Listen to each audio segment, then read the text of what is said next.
for Arfield. 1-0 Burnley. Scott Arfield. He's been threatening that recently. And all the Burnley players run to the Darwin end.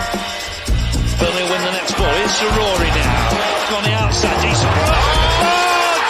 He got it! Ashley Barnes with it!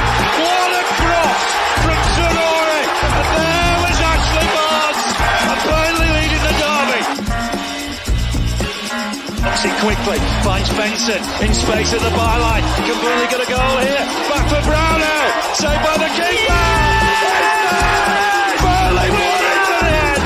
That is magnificent! They deserve that! Only by Paul Teller. Off for a hat-trick. He's got it! Hat-trick for Nathan Teller! Oh, he's on fire at the minute! 3-0 Burnley! It's Nathan Teller's day! And Burnley are 3 up here. Fantastic derby. Here's Benson. Can he go on the outside? Comes inside. Have a shot. Oh, the goal! Manuel Benson once more! That is top class! Burnley have done it. Fantastic. Clarets deserve the championship title. They've been the best side throughout the campaign. Burnley have won the second tier. What a fantastic achievement. The players have been magnificent.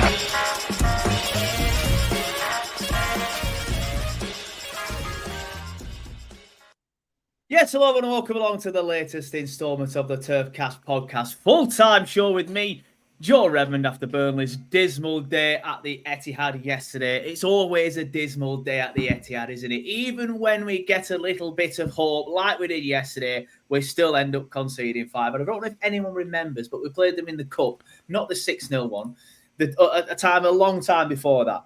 And we scored first, just before half-time. I think Ashley Barnes scored to put us 1-0 up. And that finished 5-1 as well, I think. So it's always 5, no matter the scenario at Man City. And I've been saying to people, I'm not going again.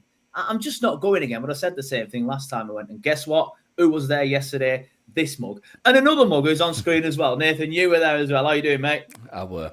Yeah, all good, mate. Finally got over another drubbing with a nice trip to Blackpool Zoo. So that was nice.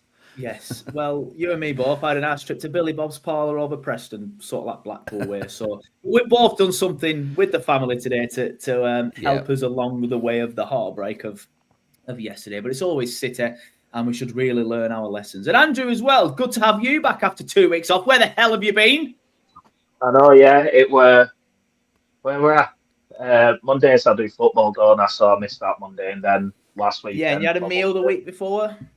Yeah, my mum turned 60, which I know I don't look old enough to have a mum that age, but yeah, it was her 60th and I can't really miss it, can I? So yeah, glad to be back though. Glad to be back. Well, happy birthday for a couple of weeks ago, always Clarets' mother. So I hope she had a good time and you spoiled her rotten, mate. But yeah, let's get into it then. Obviously, yesterday, in fact, before I do that, get your comments coming in. Obviously, the Arsenal Newcastle game's just finished. Moment of high drama as Arsenal scored a last-minute winner. As soon as I started the stream, I'm sitting here watching it thinking, I hope they get a goal soon, because it felt like they were going to score. Not that I wanted Arsenal to win. I don't really care, if I'm honest. But I thought, I hope they score soon.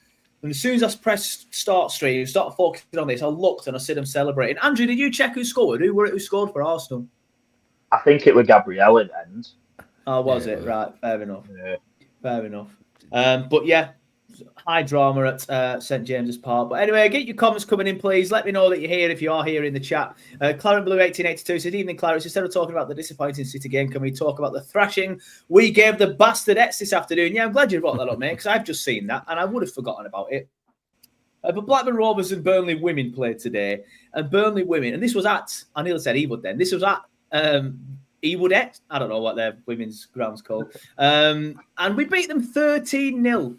13-0. Some might say 13 is unlucky. Well, it is for the Bastards, but it isn't for the Clarets. It's our lucky number today. So thank you for bringing that up, mate. It is good to bring that up. But it then goes on to say, Joe, so you start the stream as soon as Arsenal get the winner. You need to get your priorities in order. Sorry, mate, I can't predict the future. Or can't predict the present, as that would have been in that scenario. Nathan's here and in the chat. Absolute whiz with technology. Absolute whiz. He says, evening, chat. Evening to you, mate. Glad you're here. Dominic Hates says, evening, Clarets. What drama in the Newcastle Arsenal game? Yeah, just mentioned that. Andrew Turnmore says, hello all. Hello, mate. Hope you're well. Dominic also then goes on to say, evening, Joe, Andrew, Nathan. Evening, mate. Ginger Ali's in the chat. Good to see him. He says, evening. Should have gone to Clitheroe FC today. You know what? I would have done that if I'd have known. I do like a lower league football game. Me and Nathan both do like doing that, actually. We'll have to get to party him again soon, Nathan, because I do miss doing that. Dominic, thank you again. You can be my secretary if you want. Click the like button. So everybody, if you are watching this now, just press the like button. Give us some love. Share the stream if you're watching it somewhere as well. Help get people in. Help get more people watching the TurfCast and the TurfCast stream as well. Paul Johnson says, how many ball to hands were not giving us penalties in this? To be honest with you, mate, I didn't see it all. However, I did see the one that Mo Salah did yesterday, where his arm was in the air. But yeah, handball, which I think handball's his handball, by the way. It's down here. It's an unnatural position, according to the laws. Hits his hand there from 3 yards out. Mo Salah's is up there. It's not giving us a penalty. Have you seen the Villa one from today? No, I've not seen that one. Apparently, it was a natural position for his arm to be in for the movement he were making. His arm's out here. Honestly, and to be fair, I don't want to digress and talk about handball again for the next half an hour, but this is why we get frustrated, isn't it? I don't look at the handball one and think it's not a penalty. I do think it's a penalty. But where's the consistency? That's the thing that pisses everyone off. We need the consistency. But anyway, there's no point sitting and talking about that again. Evening, gent, says Jamie Brown. Pride of Lancashire, obviously, when we're talking about the women, says Dom. Good evening, boys, says Simon. Good evening, Simon. Hope you're well, mate. Jordan Rushworth says, didn't watch the City game yesterday, haven't checked the score. So can someone tell me who scored City's 5 goals this time around? Jordan, I know you've been. I know you watched it. But Maxime Esteve actually got 2 of them for City. No, we haven't sold him. But he was playing in the Burnley shirt and he did manage to get a couple of own goals. We will be talking about that, to be fair. But anyway, before I do get started, some of you may or may not know if you're watching the pre-game show that I am going to be doing a half marathon in 2 weeks today, actually, the Manchester Half Marathon. And I'm running for charity St Anne's Hospice, which is kind of like Pendleside Hospice, but sort of like in the greater Manchester area and beyond, whereas obviously Pendleside Hospice is more local. Both brilliant organisations, but there's a QR code on your screen now. I am being a bit beggy today. If you scan that QR code, that'll take you to Just Giving, where you can donate to my half marathon cause. Really, I've just passed 100 quid, and I need to get to 300 quid. So, guys, if you want, please head over there. Even if it's just a quid, every little helps. If 100 of you donate a quid, then happy days. I'm pretty much nearly there. So thank you to anybody who's already done that. I know Andrew Blythe, who regularly watches the channel, he's already done it. So has John Robertson. So has Linda Ward. Thank you to you all. Apologies if I missed any names. I will go through them later on in the stream and things like that. Especially if we get some more during the stream, I will definitely read out anybody who's done that. But I'm going to keep that QR code on the screen as well. And I'm just going to put this down here at the bottom as well for any late joiners who don't understand what that QR code is for. And by the way, StreamYard introducing QR codes. That's fantastic, by the way. I love that because I'm too lazy to do it myself and stick it in the bottom corner, which I could have just done, to be fair. But anyway, let's move on then. Let's move on to the actual football because the stream started 10 minutes ago. And I haven't even mentioned the words Manchester City yet. So let's talk about the game yesterday. Nathan, I'll start with you. Your thoughts on the game, please, mate. There are the stats on screen now. They obviously don't make good reading, but we would have known that anyway. That's it. Do we have to? Could we just talk about something else for next hour? Just write it off again. Should we talk about Burnley women instead? Yeah. Yeah. I mean, come on. It we're always going to happen, weren't it? I know it's disheartening because it's happened again.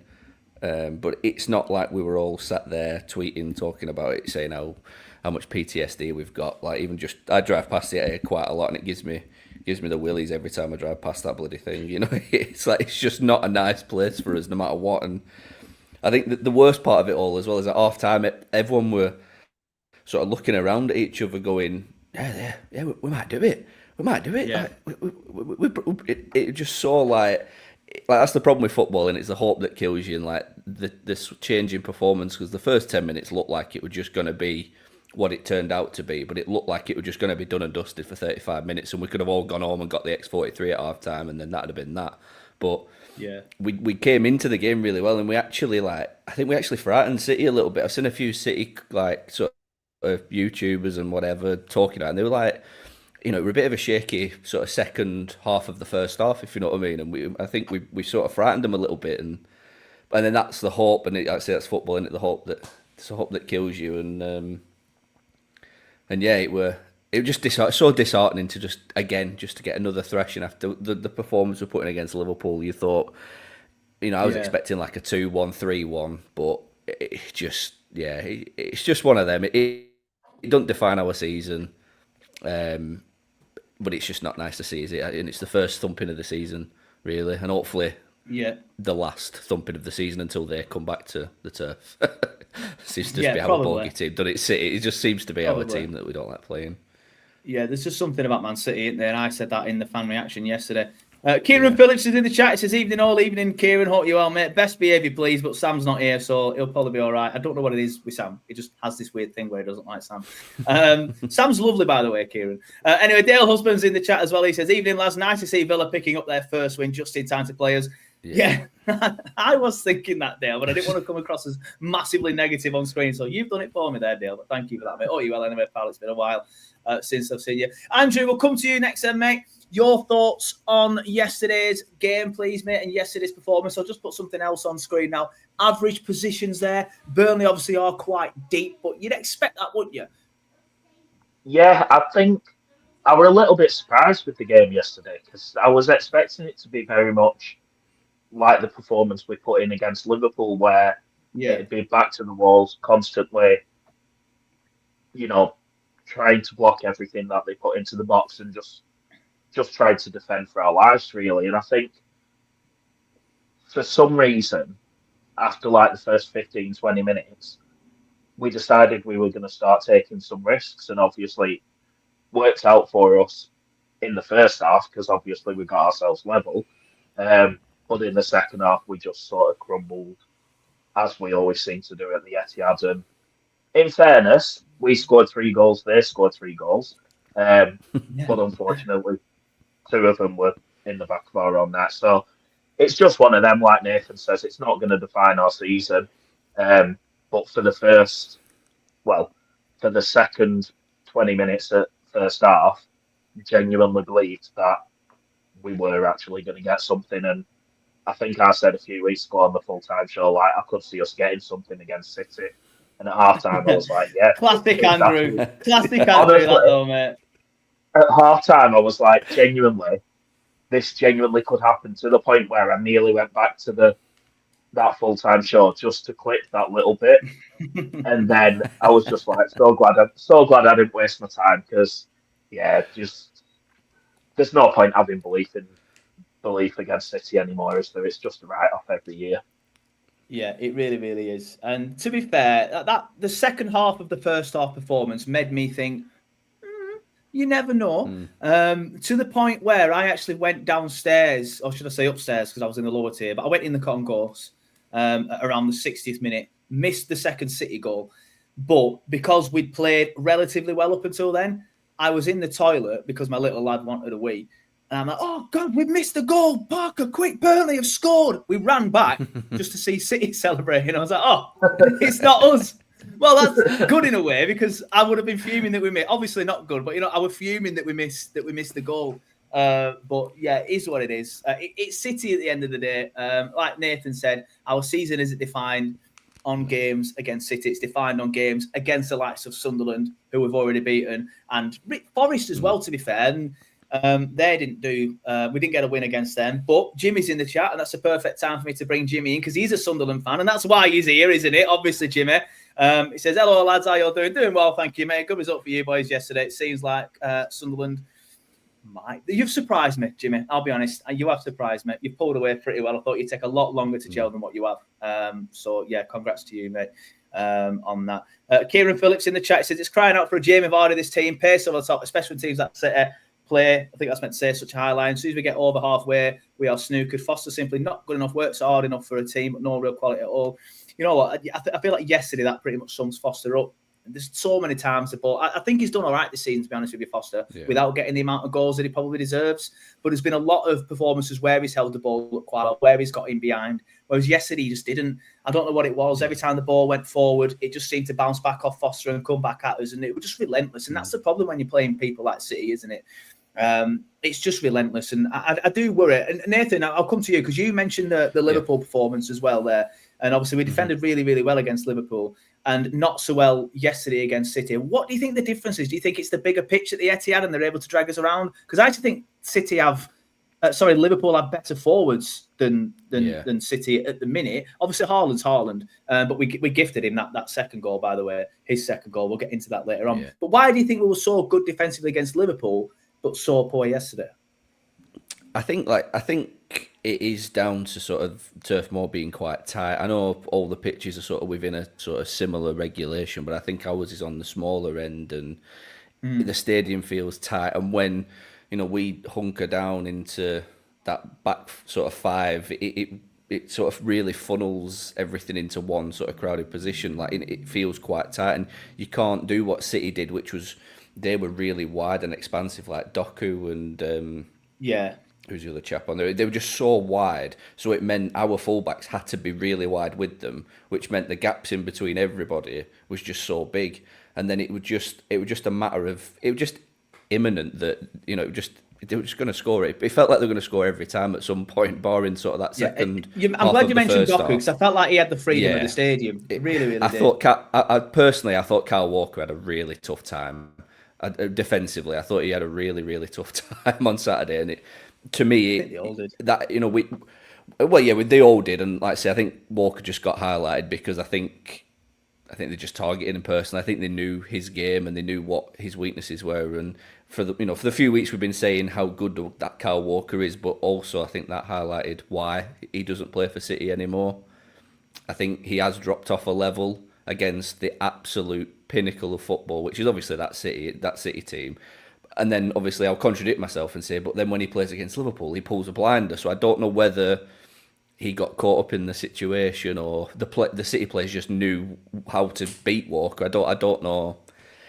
It was hard to put a finger on where the problems were, because I actually thought back to the original point about Foster. I actually thought we got the most joy when we played really quick football through the counters instead of trying to be obvious and direct. I actually thought our best opportunities came from when it was that switch right across the back line into the middle, out wide, back four, and it was really fluid and sharp, and you could see City really, I won't say struggle with it, but they did have a difficult time trying to prevent them sort of quick phases of play, which was very unusual, because I say most of our joy at Etihad, if we ever have any slither of joy, it has just been a direct or a dirty cross into a box or they seem to be better at dealing with that sort of stuff these days, the City, to be fair. I'm not sure if they've got bigger defenders here or anything like that. Paul Johnson says Doku had a blinder, that's why Walker struggled. I probably agree with that. I think Doku was just so good yesterday. The true red Nottingham Forest fan, he says, evening lads, fancy trading managers. Not a fan of Andrews then. Give him time, mate. Give him time. How many games is that now, to be fair? 5, 6, and he's not got a win yet, so it's not looking great, is it? Good comment here from Jordan, which I did like. He says, City gave us more encouragement to attack and therefore have a few more bodies up the pitch than what Liverpool did. Could be that's a game plan of City's, or it's not as good. Potentially, mate, because there were moments when we did get forward, especially in the second half of the first half and at the start of the second half, because I've mentioned in a few of my videos that we did have that chance early on in the second half, which did go just wide. That brings me on nicely to the goal. Andrew, I'll come to you. There's not many positives from yesterday. However, I feel like the goal we scored was quite well worked. Yes, we won the ball high up, but we won the ball high up from being on the front foot, pressing City quite well. And then we got the ball out wide very, very well. Obviously into Hartman, I think number 3, into Hartman, who puts it across to Jadon, who slots it home nicely. So a well-worked goal at a difficult place to go for Burnley, really. Yeah, it was very much like Nathan just said then, about, we got quite a lot of joy. Not quite a lot of joy, but considering us at the Etihad, when we were making the quick passing moves. And that goal sort of summed it up perfectly. Like, I think it's Hartman knocks it onto, is it Hartman? Sorry, no, Foster knocks it onto Anthony, who knocks it onto Hartman, who then knocks it back across for Anthony to hit it in. And I know it took a slight deflection off, I think it was Diaz, weren't it? Took a slight deflection, but it's a nice finish. And, that's the sort of move that brought us a little bit of joy yesterday, so maybe we should start implementing that a little bit more into our game, hopefully. So I think as well, the goal or the chance just after half time that you were talking about, I think, with it Foster, like that was a very similar thing where it was like one touch pass, weren't it? And he's just hit it. And again, I think it's a deflection off Diaz to knock it wide. But like again, it was this one touch pass move. And we've done it a few times this season, and it seems to be. Yeah, that's as Nathan said earlier. That's when we seem to get most of our joy at the minute, and it's a good way of doing things. I quite like it. I think it suits us in this division very, very well. Obviously, as I've mentioned already, there's and the banner at the bottom of the screen does says if you scan the QR code, I keep getting that wrong. In the top left-hand corner of your screen, it does take you to a Just Giving page where you can donate to me. I'm doing a half marathon next week. Sorry, in 2 weeks. We've had a donation, everybody. And it's off Nathan Rogers. Thank you, Nathan, mate. I really appreciate that. No, I do appreciate it. I was meaning to do it in the week. I totally forgot. When you went begging on the full time, I was meant to do it. I was driving when I did it, and then I just forgot. So. Yeah, no, thank you, mate. I appreciate that. Dominic says, already looks grim for us when you look at the table. We were essentially banking on a slow start from Sunderland or Leeds and need a Wolves/Brentford extra to struggle. I understand what you're saying. If you look at the table without context, Dom, then yes, that is the case. However, when you add the context of who we've played, who Sunderland, don't get me wrong, and I know there's a Sunderland fan in the chat, and Jimmy's good, so he'll probably agree with me. When you look at who we've played against and compare it to who Sunderland have played against, even Leeds have had an easier start than us, let's not forget. My worry is, of course, the fact that Brentford got a very big win yesterday. Sunderland are looking very, very good, and they might not. So let's see where they are when they play teams like Liverpool and City and people like that. Wolves got a point yesterday. Villa have now picked up. So I see what you're saying, but I think it's important to add context anyway, to be fair. Jimmy he's talking to somebody else in the chat. He said, I feel Burnley's run against has been horrific and looked decent in all of them. Burnley can take confidence. I agree with that. Jordan Rush goes on to say, Wolves are very much struggling. So West Ham and Brentford are dreadful away and rely totally on home form. I am worried about Brentford now, Jordan. I'll be honest. I had Brentford down as one of these teams that would be down there with us, but a big win yesterday for them. So let's see how they kick on. Anyway, I'm just going to bring this up on screen because this is what Scott Parker said after the game. He said, I don't think that was a 5-1 scoreline. I think it seems really harsh on us. For 60-odd minutes, we caused City some problems. That's the bit that annoys me. Yes, we caused them one or two. But we had, 2 shots to my memory that were decent chances. And the 2 quick goals in the second half are hammer blows. Yeah, I agree with that bit. I think it's fair to say the back end of the game, it fell away from us. I don't think 5-1 reflected our performance, but that's the reality. I agree with the majority of that, except the fact we caused them some. I mean, we did. I guess we had 2 efforts, but is that enough? I mean, it probably is against City, to be fair. But Nathan, I'll come to you first on this one. Do you agree with Scott Parker's assessment of the game there? Not a jot. Not a single word he said there, I'll be honest with you. We're not caused them. We haven't been in the game for 60 minutes. We were in the game for about 25, maybe 30 at a push. We've caused them, some problems, but them some probably end at about 2 after 2 shots. Like we had 2 shots on target, but they didn't even register as like big chances. You know what I mean? It ultimately was just a 5-1 scoreline because we couldn't match them for 90 minutes, but. That's just their wealth of riches, isn't it? You know, but I think we have to take some positives with it. Like I say, we were very positive. We weren't just going to go there and just sit behind the ball like what everyone was predicting. Like I predicted we would do that, and was sort of fighting against this tidal wave of like Haaland triple captain and FPL and all that sort of stuff. I just didn't really think, but they're just making subs after subs after subs. You just think like, what is the point competing against these teams? You know what I mean? It is like. Yeah. You try your best, and I'd have walked away with a 2-1 defeat, 3-1, and gone, yeah, I'm proud of that. But when you start losing 5-1, you go, hell yeah, it's a bit of a drubbing. But yeah, he's a good politician for me, as Parker. He knows how to keep things positive, doesn't he? And he always puts a positive spin on everything. He even managed to put a positive spin on the Cardiff game, which is just mind-blowing. So, that's just what he does, I think. And he's well in his rights to do so. That's the way he wants to do it. But I just don't agree with pretty much anything he said there, really. Yeah, to be fair. Clarets1882 says, managers never really say what they really mean. His job is to put a positive spin on a thrashing, which is something Jimmy says. He says, I think Parker's just trying to keep fans and players' morale high, not letting the mood drop, going into more winnable games. Andrew, your thoughts on Parker's comments? I agree with the majority of them, except for the causing City problems, really. Nathan doesn't agree with any of them. Where are you on it, mate? Yeah, I don't agree that it were a 5-1 game. I do and I don't, because the last 2 goals we've just handed them to him, and 2 of the other goals are own goals. Which, in fairness, if Steve didn't get to him, and I'm sure we'll get onto it, but if Steve didn't get to him, they were probably going in the back of the net anyway.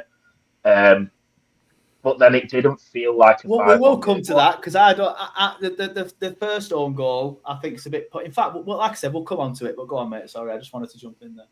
No, I don't feel like watching it. It was a 5-1 game, but thinking back to it, it probably was. But I also don't agree that we caused them problems for 60 minutes, like Nathan says. It were probably more 20, 25 minutes. But the one that gets me is there were a chance in the second half when Brozier had come on, and I think at that point it was 3-1. And rather than hit it, he controlled it, turned his back, and then ran it out wide. And I don't know if that'll then go down as a big chance because no one had the shot. But if he'd taken the shot and it had ended up in back at net and it had gone 3-2, it's like we had moments like that where we didn't have an effort on goal, but we had the ball in that area. And so I can sort of see where Parker's coming from in that respect. But it's we got drubbed. It was 5-1. It probably deserved to be 5-1. There's no, we didn't match them for 60 minutes. It was probably more 20-25. But yeah, and again, that was the second part of the first half as well. After being backs against the wall for the first half of the first half. Yeah, but it's only fair. Sorry, go on. I was just going to say it's not a game that's going to define our season, is it? Hopefully, we just learn from it as much as we can. Yep, fingers crossed. It's only fair that for the last 18 months I've sat here and waxed lyrical about Maxime Esteve when he's played well. Love the man, still love the man. And you've just mentioned some of the own goals there, Andrew. But yeah, he did score 2 own goals, and he did get himself in a bit of a mess for Haaland's second as well, alongside Ekdal as well. And I think if I'm going to be brutally honest, if I have to choose anyone's fault of who it was, it's probably Steve's, because Ekdal's underneath it. But again, we'll come on to that. This is the first own goal. And this is the moment where it hits him. Obviously, I can't show the clip, which is the annoying thing here. So I'll try and provide context through the voice. Obviously, it's come from Doku, who's hit it after coming in from the left-hand side and then hitting it at Dubravka. Dubravka parries it out back into the middle to Esteve, who, as you can see there, this is the moment. This is a point of contact, if you're looking at the screen there. This is a point of contact when he kicks the ball away. Nathan, I'm going to come to you first on this one. Yeah. But he gets himself in not a mess as such, but he's trying to boot it away. But it hits his shin. And say if this were a head, you'd be like, bloody hell, he's a 50p head. But he just boots it the wrong way and into the net. And I love Steve, and I still will love Steve, and I still think he's one of the best defenders. We've been blessed with central defenders at the Turf over the last, pretty much all my lifetime, really, going back to even the likes of Steve Davis, Mitchell Thomas. Obviously, then you've got the likes of Tarker, Keane, Gary Cahill. Steve's up there with the best of them, and I think he can go on to have a very, very good career. As Micah Richards has said recently, people are starting to sit up and take notice of how good he is. But some of the own goals and the mess that he got himself for the 5th goal yesterday were pretty poor. This is the first goal. This is the first own goal, and this is the second one here. Now, again, he's got himself in just a bit of a mess. He's just getting to the ball a little bit late on that one, if you look at the screen there.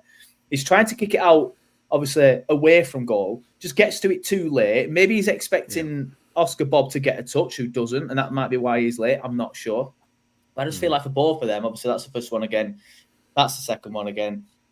I just feel like he got himself in a bit of a mess with him, Nathan. What were your thoughts on Steve yesterday? I mean, we love him. He's our best player, and he's my actual favourite player. But I feel like yesterday he probably could have done a bit better for them. Yeah, I think that's probably why it stands out so much, because of how flawless he is and how much we love him. It sort of hurts, doesn't it, to see bad stuff happen to the ones you love you most. Without getting too deep.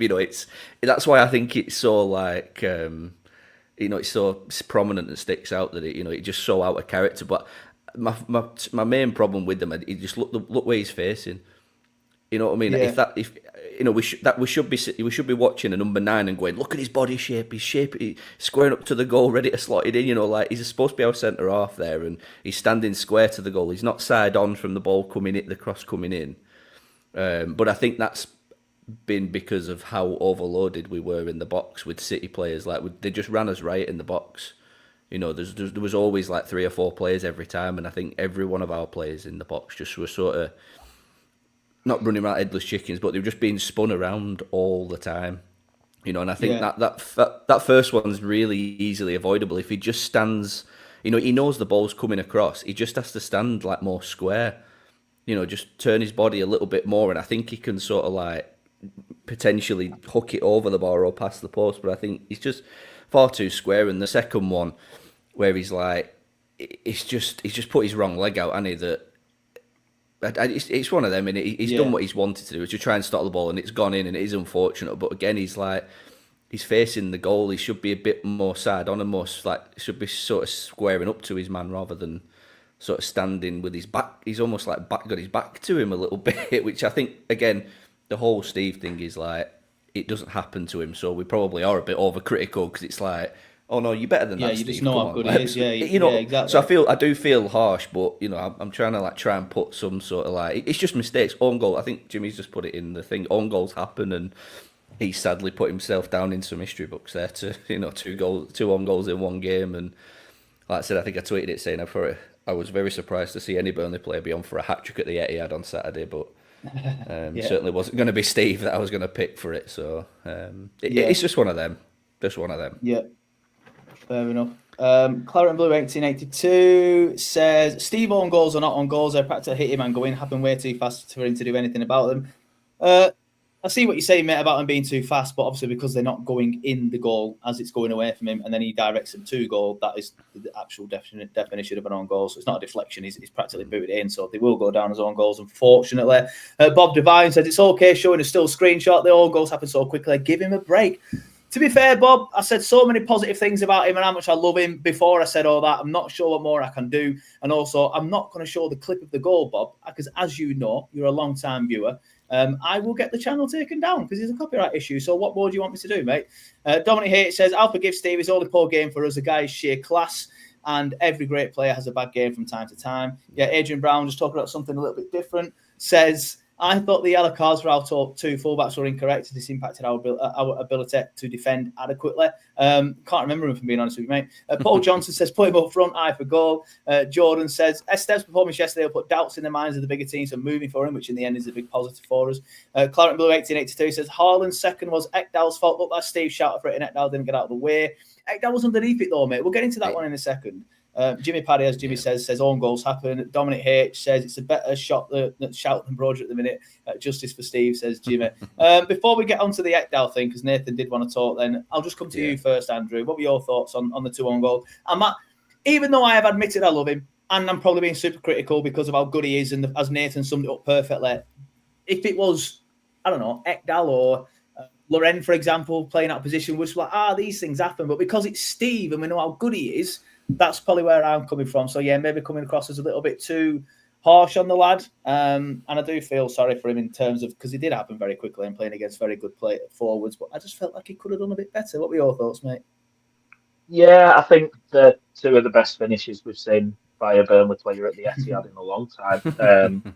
But, yeah, it's weird because, like you say, if it was Loren or Ekdal or anyone else, we'd probably be like, a little bit more lenient on him, but the fact that it's Steve and he's been here nearly 2 years now, and this is probably his first bad game in a Burnley shirt, and not even necessarily a bad game, but where he's done something so out of character for him, it just feels a little bit like it hurts harder. Like Nathan said, it hurts harder when it's someone you love, isn't it? And it's just unfortunate for him, but like you say, he'll go down in history for scoring 2 own goals in the same game. But I think watching the match, they said one of the other people to do. I think they said he's now the 6th player to do it, and one of the other players to do it is Jamie Carragher, who a lot of people is like one of the best centre halves in the Premier League of all time. So, you know, it's his career's not going to be defined on these 2 goals. Again, it's not going to define our season, but I just felt so sorry for him, and you could see like the 8 down moment. Like I think his head had just gone by that point, and it was just you could see it was like he wanted the whole ground to swallow him up and Yeah. to just get that game over with. And yeah, I felt so bad for him, but next week he'll put in a hell of a tackle, and the entire ground will be shouting Steve, and everything will be. I think the entire ground will be shouting Steve anyway, because he's so loved by Burnley fans. Yeah. Like, you know what I mean? Like, nobody's looking at this now and thinking, "Oh, for God's sake, Steve, what is this?" No. Everyone's thinking, "Bloody hell, we love him and he's class," but like we wax lyrical about. We wax lyrical literally every week. Every week, I literally make a point of saying nobody's mentioned Steve because we expect him to put in a great performance week in, week out. But so that shows where my head's at with him. We talk about how good Cullen is and how influential he is for us. He scored an own goal on the first game of the season, and no one's, since that we've all moved past it. It's one of them. It happens in football. Yeah, we move on. I just thought he keeps his head up. Well, he's just literally posted an Instagram post, actually, it's Maxima Steph. So breaking news here on TurfCast. You know what? I hate it when Sky Sports and BBC say breaking, something we expected to happen. But is him posting an Instagram post about this expected to happen? I'm not sure. But anyway, this is what he said on his Instagram post. Definitely the worst match of my life. We share and experience wonderful moments, but we have to accept the more difficult ones and learn from them to ensure that they don't happen again. Thank you for your message of support. And once again, I'm sorry. And you know what? I love that. And it was Nathan, who was our roving reporter on the ground, who sent that to me just now on WhatsApp while I was live. Obviously, I'm going to miss it. But yeah, thoughts on that, Nathan? I'll let you come to that, Nathan, because it was you that mentioned it. I mean, I know footballers do like an Instagram post every now and then, but I like the fact that Steve has fronted up and gone, I was poor. That was not on me, the result. That's not what I'm saying. But I was poor, and I'm sorry. And that, the fact that he owns it is amazing. Yeah, it's just the quality of the kid. You know what I mean? He's still so young, but again, we rate him so highly that we forget how young he is as well, and how he's still learning the game and getting better and building this experience. Like playing at the Etihad it's a playing at all these stadiums for these lads. It's like a massive thing. They'll have only ever really done it on FIFA. For these younger, newer lads that we've brought in, and it's like. And for him to come out and say that, I saw at the end of the game, like you could tell he looked gutted, and I think he knew, and that's probably why I was probably a bit harsh on him for his own goals. But I think he knew that he'd got it wrong for the own goals, and he knew how distraught he were after the game. And to front up like that and to take the weight on his shoulders, it shows you one, like say, how much of a class act he is, but how mature he is as a footballer. And like, if he's not going to be our captain in the near future, he's going to be a captain for a big club at some point. I think he's just going to get better at every game he's get. If he has the pattern he does, he's like he has 20 games where he's immaculate, and then he has one clanger. He then now will go on and do another 20 immaculate games, which is it's all you can ask for. Christ, if I did that at work, I'd be absolutely flying in my job if I did 20 consecutive immaculate days. Opposite way around. I'm 20 bad days and one good day. That's what I mean. It's like for him to be so consistent and so professional to the point like where we don't talk about him week in, week out because he's that good, that anything below an 8.5 and we're like, we're shocked by it. It's it's and fair play to him for coming out. Like it takes a lot of courage to do that and a lot of bollocks to do it, and fair play to him. Yeah, well, after we've just criticised him for the 2 own goals and then praised him for the Instagram post, it's back to the criticism. No, I'm joking. But we have to talk about this goal as well. I know Clarets Blue 1882 said earlier it's Ekdal's fault. I don't want to get into a whose fault is it debate. That's not what I want. That's not what I want. But I have said from yesterday, but my takeaway from yesterday was how bad we were defensively. Because look at this. Like, we are a team that prides ourselves on defending. Only... what were it in the end? 12 goals conceded last season, the greatest defence that the Championship has ever seen. That's not an opinion, that is a fact. The greatest defence that league has ever seen, ever in the history of the league. Yeah. And then we pride ourselves on being great at defending, but that is something you would see, a team struggling in the lower regions of the English game. 2 defenders going for the same ball, communicate, talk to each other. It's basic stuff.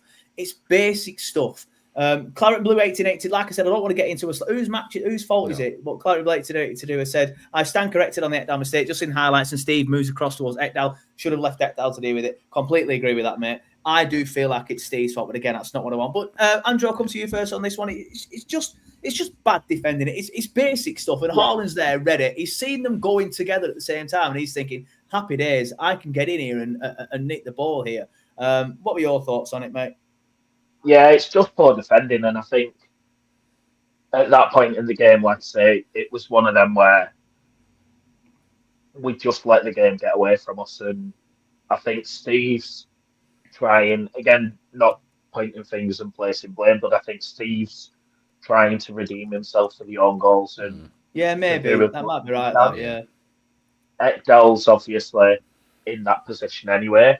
They're both going for it. It's missed him. It's gone through to Haaland, and he's not a human being.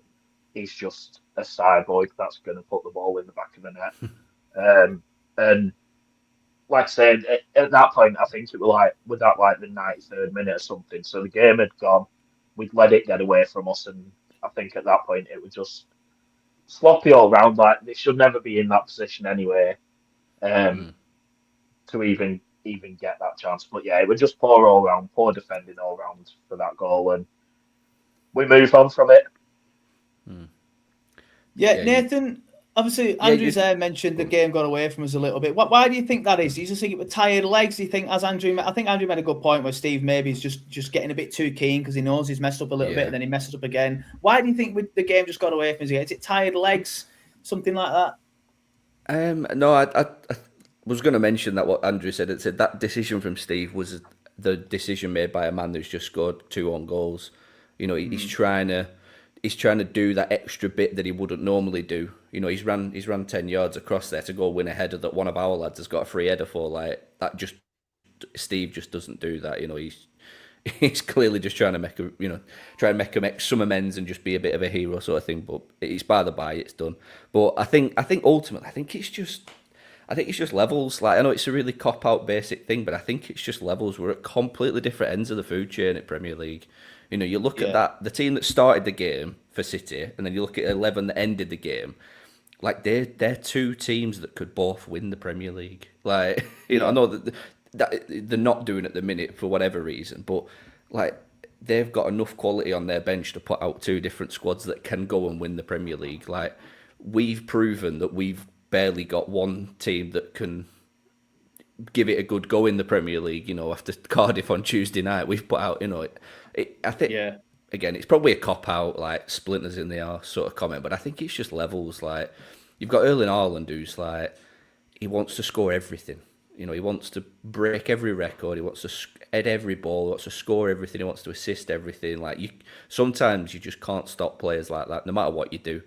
It's just inevitable, and they just have that aura. Again, I hate that word aura, but they just have that presence on a pitch where already in the head, the centre halves are knowing, whatever I do doesn't matter because he's going to score against us today. So it's like, and all we did was just prevent the inevitable for 80 odd minutes. So, it's probably a cop-out answer, but I think it's just levels, mate. That's all it is. No, you probably something to that as well, to be fair. Dominic says, I find it hard to give a beep after yesterday, as it was so predictable. Roll on Villa next weekend. It's just been an awful week, losing to Cardiff like we did, and then yesterday's fiasco. It means about analysing the City game is what he meant to give an F of. It's just clarified there in the comments. It is weird. I understand what you're saying, mate, but obviously all season last season, not including the Cups, even though I'm not including the Cups in the first part of this, but I'm going to include it in the second part of this, we lost 2 games all season. We've just lost 2 games in a week. So I understand why it can be a little bit frustrating, but I couldn't care less about the Cardiff game, if I'm being honest with you. But it is what it is. I do want to mention, though, because there's a comment here from Lee Richards. I hope you're still in the chat, Lee. I saw it earlier. I thought I'll star it. I'll come back to this. Andrew, I'll come to you first on this one. He says, quite a lot being made of us playing 5 at the back. Would you prefer we play a back 4 or a back 5? Me personally, I think it should. I don't mind playing a back 5, especially with the attacking fullbacks in Walker and Hartman, because I feel like it can work quite well. It worked quite well against Liverpool, really, because we did defend quite well against Liverpool. It didn't work so well yesterday. What I got annoyed with is when we did it against Cardiff. Like, while we're playing a back 5 against the League One side at home, I understand he's probably done it because he wants everybody to be playing in the same system and getting used to the same system. I get that. But my worry is that we're going to get so used to playing this back five and used to playing in this cautious style, which Parker likes, and then put in defensive performance like we put in yesterday. Because if you play in sitting back football and a back five and things like that, and then put in a defensive performance like we put in yesterday, it's just not going to work, and it's only going to go one way. But I would rather stick with the back five for now, personally, but maybe have it as a bit more interchangeable, play a back four in certain games against other teams and things like that. Andrew, your thoughts, please, mate? Yeah, I think you've got to look at the teams that we're going to be coming up against, and you've got to change your tactics to match that. Or, in my opinion, you've got to change your tactics to match the team that you're playing against. And a back five yesterday, like, it didn't work for us. Obviously, I don't think it worked yesterday because how bad we were defensively. But if we'd have, exactly. I don't know, if we were better like we were against Liverpool, it might exactly. Yeah, it's just one of them. Works, so it's one of them where it depends on the game that the team that you're coming up against. But if we are going to play a back five, and as much as I do like him and I do think he's slotted in well, if playing a back five, it has to be three centre halves instead of sticking Josh Laurent in that position. Like, I do think he's played well in that position at the moment, and there's not really a centre half at the club or a fit centre half at the club that I would want to slot in there. But if you are going to play that back five, you have to put players in the natural positions, not converting a centre mid to centre back just to fit in there. Yeah. Like, it's one of them where it's square pegs in round holes, and I think, like I said, you have to choose your formation for the team that you're coming up against. And like you said, playing a back five against League One, Cardiff, no disrespect to them. That's when I lost my head with it a little bit. Like I said, you should be I was playing back five against Cardiff. Yeah, should be going for it a little bit more. And I think, like yesterday when we were 3-1 down, maybe change it up a little bit to really go for it. And if we'd have lost yesterday 5-1, 6-1, but we've really gone for it after we've gone 2 or 3-1 5-1 down. anyway, so yeah.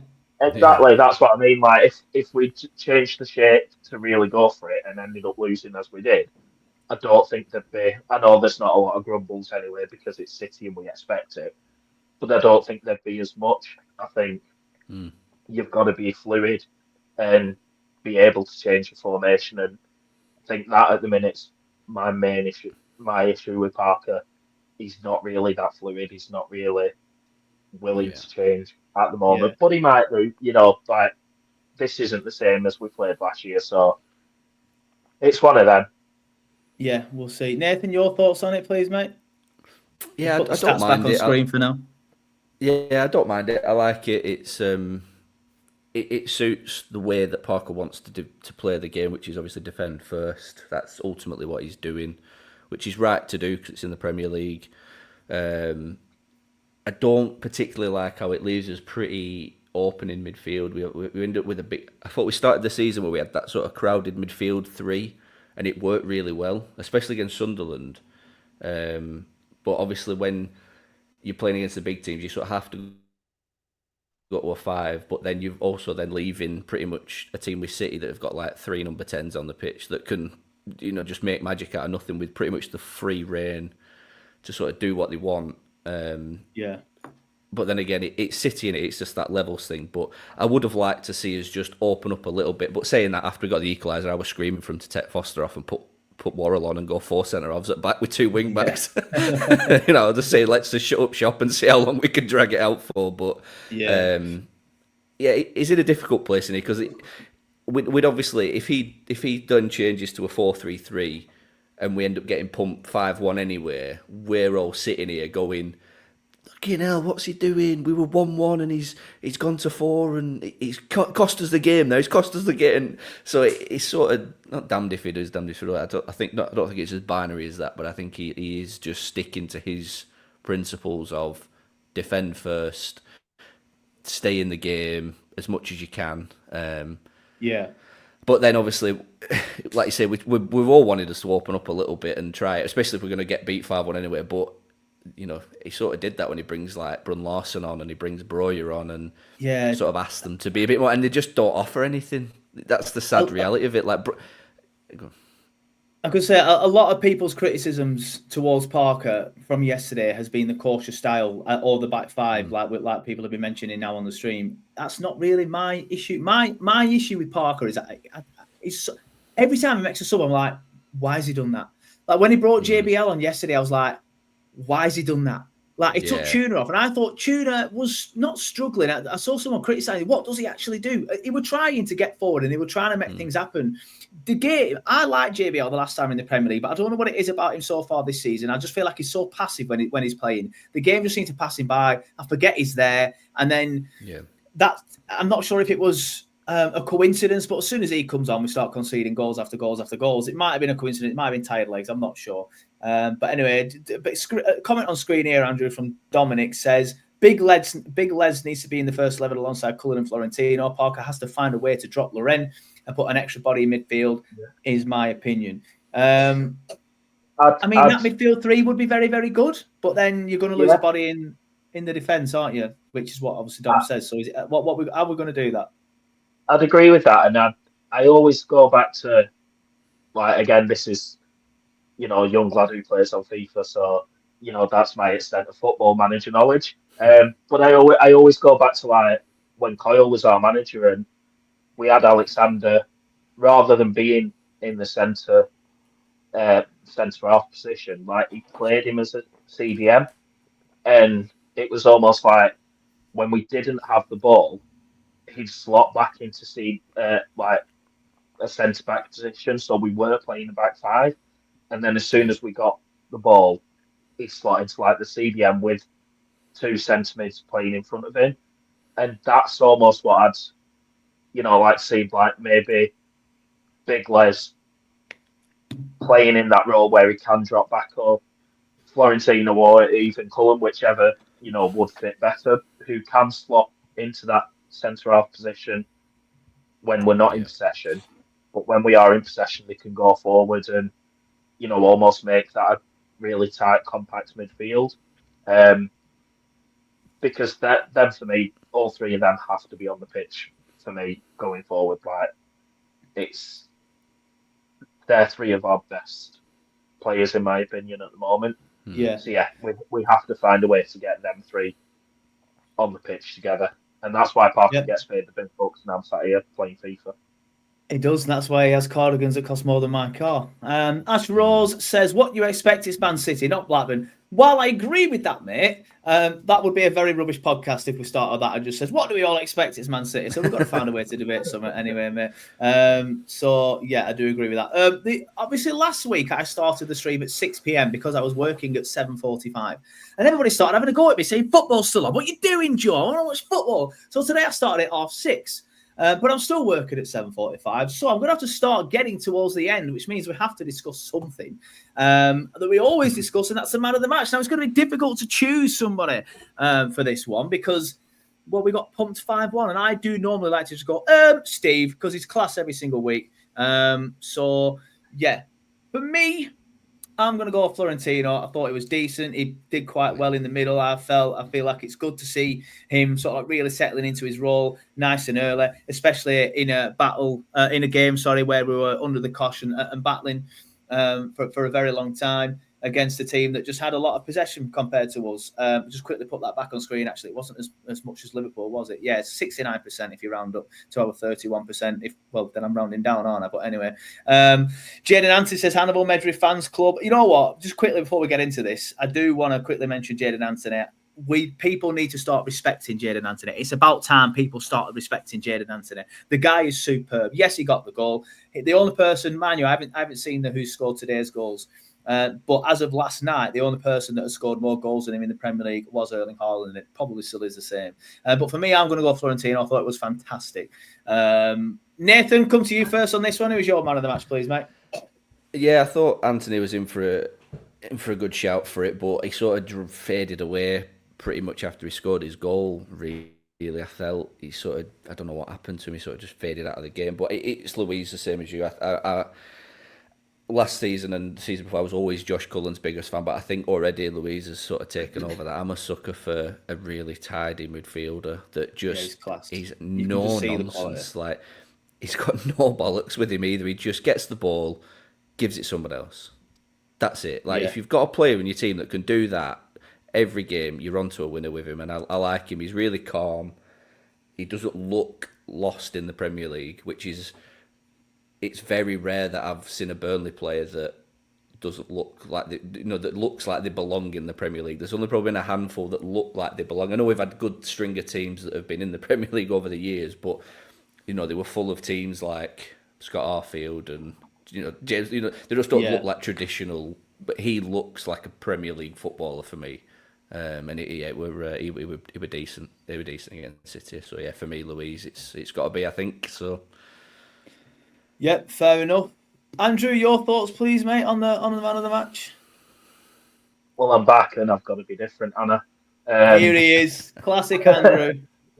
I do agree with you both that Louise was probably one of our better players yesterday, and it sounds weird, the fact that we conceded 5 goals, but I'm going to give it to Dubravka, because I still think he made some good saves and kept us in it, mainly in the first half. And yeah, his distribution is a step up from Trafford's from last year. And one thing that I always wanted Trafford to do, and he never would, was get the ball and get it out quick. And Dubravka seems to do that for me. So, yeah, even though we conceded 5 goals, I'm going to go for Dubravka. That is an interesting choice. I'll give you that, Andrew. I know you like it to be different, but I think you've really pulled the rabbit out. I'm not saying he played poorly, but yeah, especially when we concede so many. But typical Andrew, that. Hannibal Medry Fan Club says Jaden Anthony. Ash Rose says Jaden Anthony. Simon Harvey says Hartman man of the match. Dominic H says I'm with you on Florentino as man of the match. Claret Blue 1882 has said travelling fans for going to a game knowing that you're going to get pumped. Well, thank you for that, mate. I'll pick the award up later from you. Jimmy Panny. By the way, if there's any Leeds fans watching, because there was one in the stream earlier, Jimmy's a Sunderland fan, so if you're going to direct any anger, direct it towards Jimmy and Sunderland. But he says, can we all have a small giggle at Leeds? Obviously, that's from conceding the 95th minute equaliser yesterday. I'm not going to lie, I was walking out the Etihad, checked the score, thinking that Leeds had won, saw that they had, I'm like, get in, yes, Leeds have it up. Yeah. So I'm not laughing at Leeds, but I'll just put that comment on there and say there's a Sunderland fan laughing at you Leeds fans if you're watching. In terms of man of the match, Simon Woodhouse has gone for Foster. That's an interesting choice. And he also says, let's mock and deride Newcastle. Yeah, I bet you enjoyed that late comeback, didn't you, there from Arsenal. Clark 1882 says, yeah, agree with Andrew, made some good saves. And Jimmy, a Sunderland fan, giving Martin Dubravka some praise, to be fair, says, you cannot blame Dubravka from Steve going all tight as Bramble. Another dig at Newcastle there, which I like that, Jimmy. Well done. You did that very subtle there. Like I said, we have just got to the hour mark now, or just about to get to the hour mark in one. Bang on, there's your hour. Is there anything else you boys? In fact, I want to talk about something. I'm going to bring it up now. Armando Broja, right? I'll admit, against Cardiff, Nathan's pulling his face, say, this guy is shit. Hold on, that's exactly the opposite of what I wanted to do, but everyone's allowed to say whatever they want. It was poor against Cardiff. I'm not going to sit here and sugarcoat it. It was poor against Cardiff. It came on yesterday. There was one bit where he made a decent run, got the touch of an elephant, went behind him, and I just thought, you've got yourself in a good position there, mate.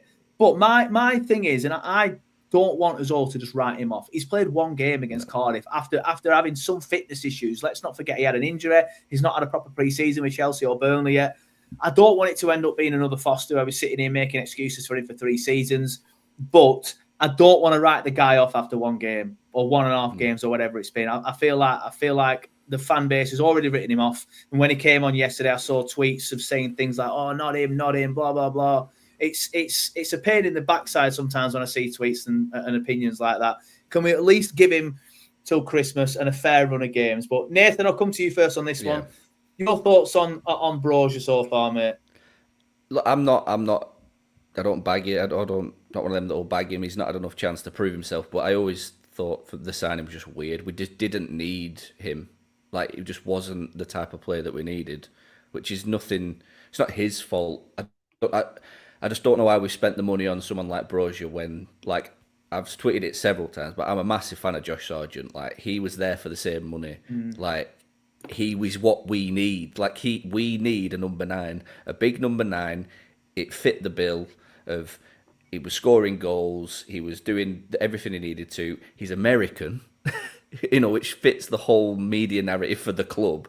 Like going into a US World Cup, pushing for the US number 9 shirt.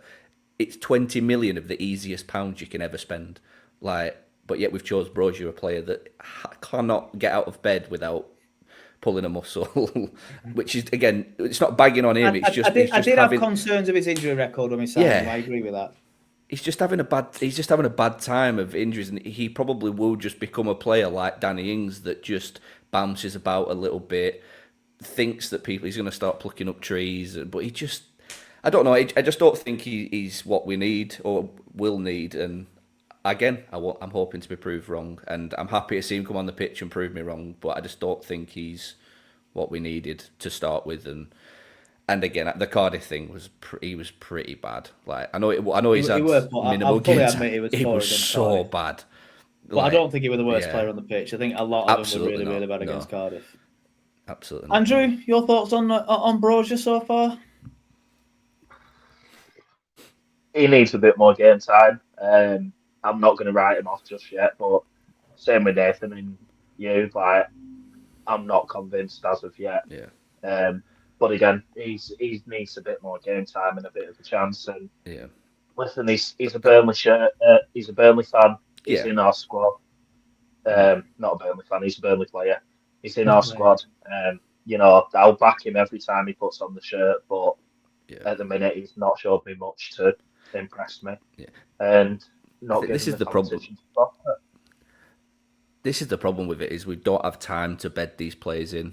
We had this issue under Company. We kept saying Anas will be good, and bloody, whoever Koleosho will be good, Odebear, they'll come good, and it's we don't have time to give these players the time that they need on the pitch to get better. We need players, we need Louise, we need Ugo Chokwu to come in, to just, we need Hartman to come in, just hit the ground running like they have done. We don't have time to give Brozier a helping hand. We're not a charity case. We're fighting for survival in probably our most important, without getting too deep, but in an important time for the football club. We can't be going up and down like we're doing. There's got to be some stability, whether it's 5 years in the Championship or 5 years in the Premier League. There has to be some stability. We can't keep doing this bouncing up and down. The concern with Brozier as well, I think, is it December, January, AFCON. So we're going to lose Foster. Who's our other striking option? Ashley Barnes. As much as we all love Ashley Barnes. That can't be our... And I know it's going to be in December, but that can't be our options in the Premier League in 2025. We've got Ashley Barnes, Armando Brozier, and Zian Fleming, who isn't a striker. Right. Yeah, it's going to be interesting to see what happens when Foster goes to AFCON, like you say. A lot of chat about Trezor. I mean, we've flogged that horse so much. There's obviously a lot more going on than what we realise. I've come out and said things about him and about the stuff that I'd heard about the attitude and things like that, and I got berated for it. So I don't really want to go down that road again. Then obviously he came out with proven health issues with the scar on his stomach and things like that. So I feel like this clamour for Trezor to start, which I understand in a way now, because he has looked like he's got a bit of quality and a bit of a spark that we're missing. I feel like it just needs a bit of context added to it. But I think we need to realise that it's just one of them things. We don't really know what's going on. Again, it's one of them things. I don't really want to go into it too much, but I've said it before and I'll say it again. I've been told that the attitude isn't great behind the scenes. So we'll see. Because I'm not in the know at all, and I never pretend to be. I just might sometimes pass some things on if I hear something, but I don't think people know what's going on. Truthfully, no. It's a whole it's just, I think that's the bit that's frustrating everyone. Is he comes in these cup games and he looks like the player that we signed, and then just fades off into the distance and never sees. But there has to be something really ridiculous, he's on a stupid £1 million appearance bonus or something. If he gets a Premier League appearance, he's on 15 grand, 50 grand a week extra, something daft like that. There has to be something, because in all seriousness, I know that people will hate me for this, but I still don't understand why the desperation. Like, I get that we spent a lot of money on him, but a 10-minute cameo appearance against who we played in last round at Cup, I can't remember it were. Derby. Cardiff. Derby. Oh, sorry, Derby on Cardiff. Cardiff. Yeah, sorry. Yeah. A little cameo against Cardiff and a little cameo against Reading, which he got a little bit longer than I think we were expecting it to. And that's the 3 performances that we're judging him on. No disrespect to those teams, but they're all League One standard. He couldn't hack it last time we were in the Premier League. Granted, none of the players that we have in that squad could really do it. But there's no, I know we spent a lot of money on the guy and he's had his health issues. And again, he's a Burnley player. If he puts on the shirt and comes into the team, I'll back him, same as I will Broja. Yeah. But I don't understand this desperation of we want to see Trezor play, we need to see Trezor play. He's the solution. Is he really the solution? I don't think people are saying he's the solution. I think we're just crying out for a spark of creativity. I think we are lacking that match winner. And I think a lot of it does. It's just a lot of it is just social media, sort of like almost banter and a bit like he's becoming a little bit of like a cult icon, and he's a bit of a. But his numbers were decent before he signed. Well, there's a reason we signed him, but then for some reason he just got dealt a really shit hand off Company. Now that whether that was because he had a bad attitude problem or what, but Company clamoured to get him in, and then just didn't really bother with him. And it's like, yeah, I don't know. It's just funny. It's just funny. Like I say, we've got these players sat there that, obviously he's had his health issues and he as well as his whatever issues. So yeah, it's like I said, that the comments just coming out. We only have one real player that has got that sort of spark of creativity, and it is Anthony. And if we don't have anyone off the bench that can change that anymore now, it feels very. I think that's where the clamour, if you will, comes from. It's the lack of creative spark on the pitch, rather than people looking at him and thinking this guy's superb. I think it is just, well, there's nobody else doing it, and then he's come in and got a couple of assists or what it was against Reading and a pre-assist against Derby or whatever it was. But anyway, we'll leave it there because we could end up chatting about Trezor for another 15 minutes. I start working literally 5 minutes, so I have to change PCs and all that sort of stuff. So I'll wrap it up here. But before I do, another quick beg. There's a QR code on the top left-hand corner of your screen. Now, if you scan that, I am running the Manchester Half Marathon in 2 weeks. That will donate to my cause. A big shout out to Nathan Rogers, who's donated while we've been on stream. A big shout out to Paul Holt, who donated 4 days ago, but I forgot to read his name out at the start of the stream. Sorry, Paul. And we have had another donation while we've been on stream, but it's from an anonymous person, and they haven't even left how much they've donated or their name, but I've worked out from the total that they donated £20. So thank you for that, whoever you are. Nice. I really do appreciate it. But if it's a good one, that one. It's a good that one.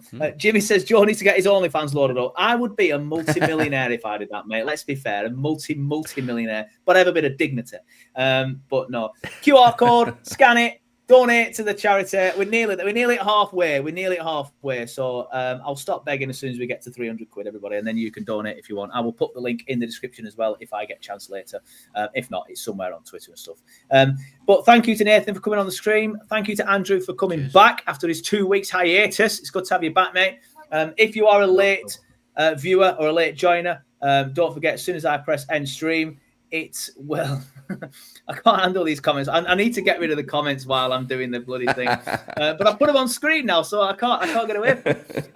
But if you join the stream late, don't forget, as soon as I press end stream, it will stay on Facebook. It will stay on YouTube for you to watch back at your leisure. And I will, of course, upload this as an audio-only version on Spotify, Apple Podcasts, and wherever you get your podcasts later on today. So thanks, everybody, for watching. Thanks, everybody, for listening. We will see you next time.